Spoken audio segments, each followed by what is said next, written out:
द्रौपदी ने आते ही भगवान श्री कृष्ण का दर्शन तो किया, लेकिन आज बहुत उग्र है। जिसके साथ जितना निकट का संबंध होता है, कभी कभी गुस्सा उसके ऊपर बहुत आती है। इसलिए परिवारों में मैंने सुना है कि दिन भर अगर बाजार में किसी से झगड़ा हुआ हो तो परिवार में कई बार आकर लोग अपनी पत्नी के ऊपर गुस्सा उतारते हैं। लंदन में ऐसा नहीं होता होगा, हिंदुस्तान में ऐसा होता है। जब भगवान श्री कृष्ण के सामने एकदम से द्रौपदी ने देखा कि भगवान श्री कृष्ण आए तो बहुत गुस्सा चढ़ी उसको, क्योंकि बहुत निकट का मानती थी उनको। उसने कहा, शर्म नहीं आई तुमको? मेरी शर्म, मेरी लज्जा अभी समाप्त हो जाती, बेशर्मी से मेरा सिर झुक जाता, और तुमको द्वारिका से आने में शर्म नहीं आई? इतनी देर में आए तुम? भगवान ने कहा, बात तो ठीक है, बहुत जल्दी आना चाहिए, लेकिन द्रौपदी जरा शांत हो जा। प्रशांत मन संहेनम योगिनम सुखम उत्तमम। भगवान ने कहा, प्रशांत होकर बात करेगी तो सुख उत्तम मिलेगा। उग्रता छोड़, शांत हो गई। भगवान के सामने कोई खड़ा हो तो उग्रता जीवित रहती नहीं, क्योंकि परमात्मा का स्वरूप तो अत्यंत माधुर्य, सौंदर्य, प्रेम, प्रशांति, जीवता, इससे परिपूर्ण स्वरूप। यदि आप कभी बर्फ के साथ पहाड़ पर खड़े हो जाएं तो शीतलता मिलेगी, बॉयलर के सामने खड़े हो तो उबलोगे, पसीना आएगा। लेकिन परम शांति के स्वरूप भगवान। द्रौपदी शांत, बोल नहीं रही, आंखें नीची। भगवान ने कहा, अच्छा चल, डांट लिया ना, निकाल ली ना अपने मन की, बता क्या हुआ? अरे मेरी लज्जा चली जाती, इतनी देर से आया। कहा, द्रौपदी एक बात बता दे, आज तेरे साथ मुझे भी बात करने का मन हो रहा है। तूने मुझे किस नाम से पुकारा था? उसने कहा, मैंने कहा ना, द्वारिकानाथ त्राहिमाम रक्षमाम। बोला, द्वारिका से हस्तिनापुर कितना किलोमीटर? उसने कहा 3000 किलोमीटर तो होगा। बोला, सुपरसोनिक में भी आता तो इतनी जल्दी ना आता। मैं इतनी जल्दी आया हूं, लेकिन पगली जब इतनी आर्त हुई थी, इतनी व्यथा से पूर्ण हुई थी, तो द्वारिका नाथ कर कर क्यों पुकारा? अरे हृदय नाथ कर कर पुकारती तो तेरे हृदय से ही प्रकट हो जाता। तूने द्वारिकाधीश कहकर क्यों पुकारा? अरे हृदयाधीश कहकर पुकारती तो मैं तेरे हृदय से प्रकट हो जाता। आर्तो जिज्ञासु अर्थार्थी ज्ञानी च भरतर्षभ। भगवान ने कहा, 4 प्रकार के भक्त हैं एक विपत्ति में। विपत्ति में जब होता है तो कोई आता है, भगवान ना आए तो कोई आ जाता है। रामचरितमानस पढ़िए, सीता जी का अपहरण हो रहा है, और आर्तनाद सुनी अद्भुत वाणी। जैसे उसने सुना, गीधराज सुनी आरत वाणी, रघुकुल तिलक नारी पंचानी। जब वो बहुत रो रही है जानकी जी, तो जानकी जी का आर्तस्वर, भगवान तो बहुत दूर है, लेकिन भगवान के चरणों में श्रद्धा रखने वाले एक जटायु ने सुन लिया। मनुष्य नहीं है, पक्षी।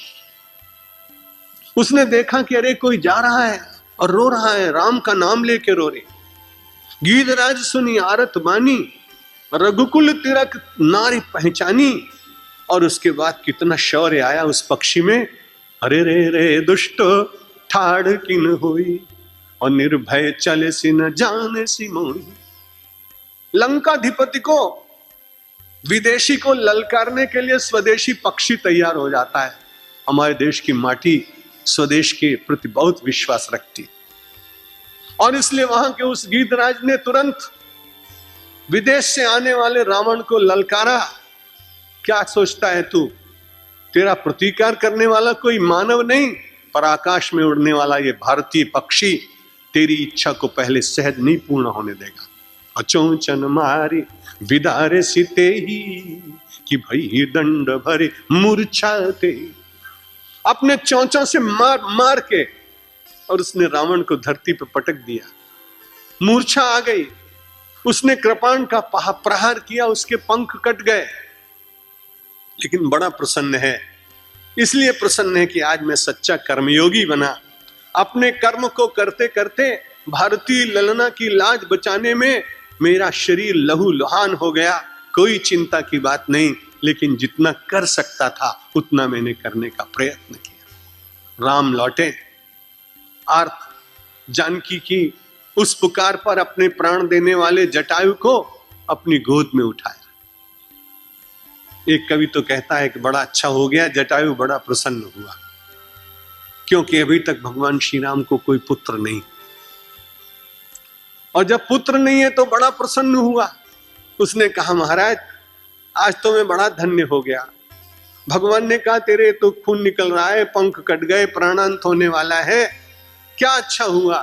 बोला मुझे तो इतना आनंद आ रहा है, आपने मुझे आज दत्तक ले लिया, गोद ले लिया, इससे बढ़कर मेरे लिए और क्या भाग्य की बात हो सकती। आपने मुझे गोद में बिठा लिया। जटायु बड़ा प्रसन्न हुआ है। भगवान ने कहा तो जाओ, मैं तुम्हें मुक्ति देता हूं। तुमने मेरी पत्नी का रक्षण किया है, ये बात मेरे पिता दशरथ को मत कहना, नहीं तो उनको बड़ा कष्ट होगा कि राम इतना पौरुषवंत नहीं था कि अपनी पत्नी की रक्षा नहीं कर पाया, और जटायु ने किया। उसने कहा यदि मैं राम होऊंगा तो अपनी दुर्गति की कथा कहने के लिए रावण स्वयं दशरथ के पास जाएगा, तुम कुछ मत कहना। कितना शौर्य। आर्त भक्त के लिए कोई तैयार हो जाता है, या तो भगवान या भगवान का कोई दूत। चतुर्विधा भजन्तो माम, चतुर्विधा भजन्ते माम, जना सुकृतनोर्जुन, आर्तो जिज्ञासु अर्थार्थी, ज्ञानी च भरतर्षभ। एक जिज्ञासु होता है, एक अर्थार्थी होता है, एक ज्ञानी होता है। इनमें से किसी भी मार्ग से चलते हुए, और इस मार्ग को चलते चलते एक दृष्टि मिलती है, वही कि सब वासुदेव है, उस परमात्मा के अतिरिक्त तो कुछ नहीं है। इस बात को गीता बार बार कहती है। 19वें श्लोक में कहा बहु नाम जन्म नाम अंते ज्ञान मान माम प्रपद्यते, वासुदेव सर्वमिति स महात्मा सुदुर्लभा। सारे संसार में सबको वासुदेव की दृष्टि से देखने वाला महात्मा बड़ा दुर्लभ है। इन चारों मार्गों से चलने के बाद सब में वासुदेवमयी दृष्टि व्यक्ति को प्राप्त होती है, और वो लोग सारे संसार में लोग द्वंद्व से निर्मुक्त हो जाते हैं, दृढ़ता पूर्वक मेरा स्मरण करते हैं, और प्रयाण काले पिचमाम ते विदुर्युक्त चेतसः। अंतिम श्लोक में कहा कि प्रयाण काल में, मृत्यु के समय में भी उनका जो चित्त है वो बड़ी प्रकार से परमात्मा का ज्ञान रखते हुए संसार से प्रस्थान करता है। अष्टम अध्याय में बहुत कुछ चिंतन करने की बात है, लेकिन उसके संबंध में बहुत विचार नहीं करेंगे। अंतिम श्लोक में भगवान ने 8वें अध्याय में बड़ी अच्छी बात कही। वेदेषु यज्ञेषु तपस्सु चैव दानेषु यत् पुण्य फलम प्रदिष्टम अत्येति तत्सर्वमिदं विदित्वा योगी परम स्थानमुपैति चाद्यम। अष्टम अध्याय के अंतिम श्लोक में 28, बीच में बहुत सारी बातें हैं, लेकिन उनकी व्याख्या लगभग वैसी होगी जो मैं कर चुका हूं। बीच का एक श्लोक बहुत अच्छा है वैसे, 7वां श्लोक 8वें अध्याय का, उस पर जरा सा विचार करते हैं क्षण। तस्मात् सर्वेषु कालेषु माम अनुस्मर युद्ध च मय्यर्पित मनोबुद्धिर मामे वैश्यस्य संशय। 7वें अध्याय में भगवान ने कहा, 28 में से फिर लौट के आपको ले जा रहा हूं। कई बार रिवर्स भी करनी पड़ती ना गाड़ी, इसलिए 7वें श्लोक में आपसे चर्चा कर रहा हूं। भगवान ने कहा तस्मात् सर्वेषु कालेषु। आप भजन करते हैं, कोई कहता हूं सवारे ने सांझे रोज 5 मिनट भगवान नो स्मरण करूं छो। खूब खूब धन्यवाद, आपने 5-5 मिनट तो काढो છો। 23 કલાક સંસાર માટે અને 10 મિનિટ ભગવાન માટે બહુ બહુ બહુ વધારે કહેવાય। पर भगवान ये कहते हैं कि नहीं भाई, सब सुबह शाम आप करो पूजन, न करो आपकी मर्जी, लेकिन चलते फिरते सोते जागते जब जब कभी समय मिल जाए, तस्मात् सर्वेषु कालेषु, प्रत्येक काल में भगवान का स्मरण करो। वो आपकी पूजा ही है। जो आप 10 मिनट के लिए बैठते हो वो वैधि पूजा है, विधि पूर्वक, और ये श्रद्धा वाली पूजा है, निरंतर चलती है, श्वासों में व्याप्त हो जाती है। तस्मात् सर्वेषु कालेषु माम अनुस्मर, माम अनुस्मर। उसने कहा महाराज 24 घंटे तुम्हारा ही भजन करेंगे, रोटी कमाने कौन आएगा? मारो घर परिवार संसार कौन चलावशे? भगवान ने कहा नहीं भाई, आधी बात क्यों सुनते हो, पूरी बात सुनो। तस्मात् सर्वेषु कालेषु, बाजार में सड़क पर गाड़ी चलाते काम करते, जब जब आपकी वृत्ति इधर उधर से लौटे तो भगवान की तरफ ले जाओ और युद्ध च का मतलब कर्म करते रहो। युद्ध का मतलब लड़ाई नहीं है, यहाँ युद्ध का मतलब है कर्मयोग। कर्मयोग करते हुए प्रत्येक काल में जब जब समय मिलता है अपने मन को भगवान की ओर ले जाने का यत्न करना चाहिए। मयि अर्पित मनो बुद्धि, उसके बाद धीरे धीरे मन और बुद्धि अपने आप मुझको अर्पित हो जाए। जब और मन और बुद्धि मुझको अर्पित हो जाएंगी तो उसके बाद मामे वैश्यस्य संशयम, तो अपने जीवन के अंतिम क्षणों में माम एव एष्यसि, तू मुझको ही प्राप्त होगा। अर्जुन ने कहा आपकी बात सच है क्या? भगवान ने कहा असंशयम, संशय मत करो, जो मैं बात कह रहा हूं इसमें संशय मत करो। निश्चित रूप से तुम्हारे जीवन के अंतिम क्षण सुधर जाएंगे यदि धीरे धीरे मन को भगवान को स्मरण में लगाओगे और अपने कर्म को छोड़ोगे नहीं। वेद में, यज्ञ में, तप में, अंतिम श्लोक, वेद में, यज्ञ में, तप में, दान में जो सारा पुण्य कहा गया है, अत्येति तत्सर्वमिदं विदित्वा, ये सारे पुण्य केवल परमात्मा को जान लेने मात्र से मिल जाते हैं। किसी व्यक्ति ने दान नहीं किया क्योंकि पैसा नहीं था, किसी व्यक्ति ने तपस्या नहीं क्योंकि शरीर में शक्ति नहीं थी, किसी व्यक्ति ने यज्ञ नहीं किया क्योंकि उसे कर्मकांड के मंत्र नहीं आते थे, किसी व्यक्ति ने वेद नहीं पढ़े क्योंकि उसको संस्कृत नहीं आती थी। उसने कहा हमारा कल्याण होगा क्या? भगवान ने कहा छोड़, चिंता मत कर, वेदेषु यज्ञेषु तपस्सु चैव, वेद में, यज्ञ में, तप में, दान में जो पुण्य है इन सब पुण्यों को तू प्राप्त कर लेगा केवल एक बात से, तत्सर्वमिदं विदित्वा, उस तत् परमात्मा को जान लेने के बाद योगी परम स्थानमुपैति चाद्यम, वो आद्य परमात्मा का जो दिव्य स्थान है वो उसको प्राप्त कर लेता है।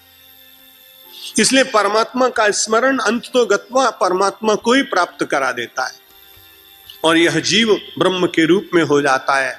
अगर सगुण साकार के उपासक हों तो बार बार भगवान से आने के बाद उनकी सेवा करने के लिए आपको मानव का तन मिलता है।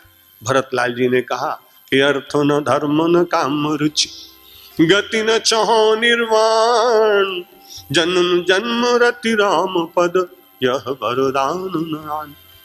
तो उसको उस प्रकार से वरदान मिल जाता है और उसे संसार में आकर अत्येति तत्सर्वमिदं विदित्वा योगी परम स्थान उपैति चाद्यम, वो योगी बनकर परम उच्च स्थान को प्राप्त कर लेता है।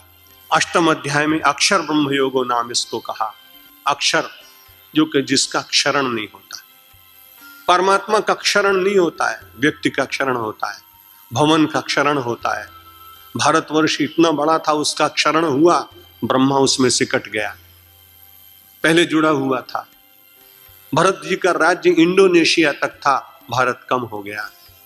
फिर क्षरण हुआ सन 47 में, एक भाग चला गया, पूर्व का भाग चला गया, बांग्लादेश बन गया, पाकिस्तान बन गया। देशों का क्षरण होता है।